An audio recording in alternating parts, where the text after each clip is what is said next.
The view we subscribe to here and the view I subscribe to here is a very wide view of employability. So it is somebody who has skills, it is somebody who has experience, it's someone who's got qualifications, but it's much, much more than that. It's somebody who knows what they want and knows which skills they've got are important and is able to articulate those to an employer.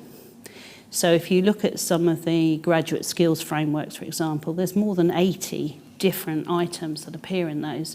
Well, as an individual, you can't possibly look to focus and be strong at all of those, but knowing which ones you are strong at and knowing which ones an employer is going to need, that is an employable graduate. Then somebody who can take that and say, I've got it, this is the evidence that I've got it, and be confident in the way that they put that across, I think that's an employable graduate.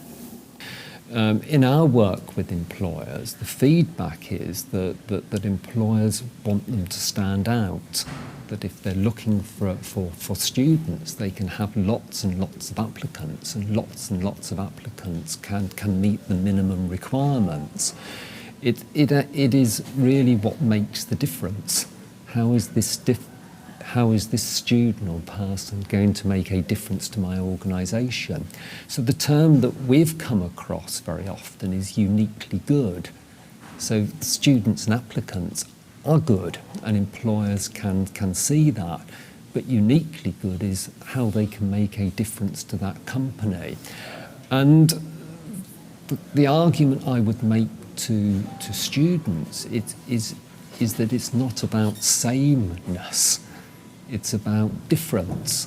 So, I mean, if they have a hobby that makes a difference to them, then that can be a strength or a quality for them. If they have an interest in an international language, make something of it.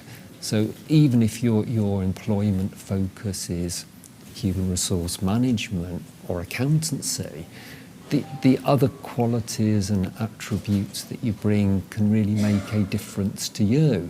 So there is this reflective element of what makes me the person I am, what will give me confidence in the workplace, what will allow me to keep working, turn up the next day if the going gets difficult. Beyond an employable graduate on paper, then we need to understand an employable graduate in person, and that might be someone that understands recruitment processes, understands the culture of an organisation, understands the nature of the world of work, if you like, and understands the job they're applying for and how those skills and attributes directly relate to that particular job. Recruitment processes are means by which organisations try and predict future job performance, and so an employable graduate understands how their experiences and their capabilities directly apply to that particular job and can negotiate recruitment processes in order to secure that job. It's someone, I think, who has the technical ability, the ability to get the job done, pretty sort of elementary things like common sense, practicality, resourcefulness, hard skills that I think employers will be able to discern when they see a graduate. But I think also the soft skills, what we call the behavioural competencies, the personability, social confidence, the ability to work well in an organisation. I think employers like to see quite well-rounded, balanced individuals.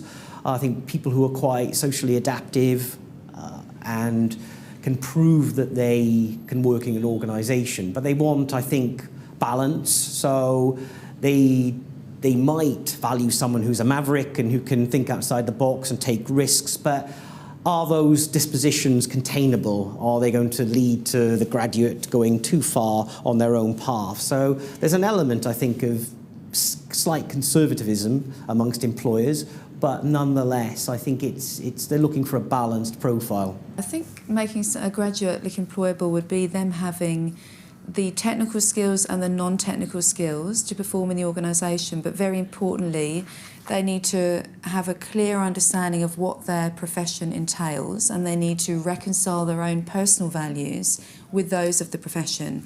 So they need to understand the profession's culture, They need to understand the values, the expected standards of behaviour and the general ideology, and they need to, I guess, align themselves with that in order to operate successfully in the workplace. So what they're looking for is a degree, you know, that ticks the box. However, it's much more than that. They want skills. If it's a particular specialist sector, it may be technical skills that have been developed through the course. But then all employers are looking for what we term soft skills. So it's the communication, it's the time management, you know, it's the problem solving. Much more now, they're looking for solutions. They want graduates to come in with ideas.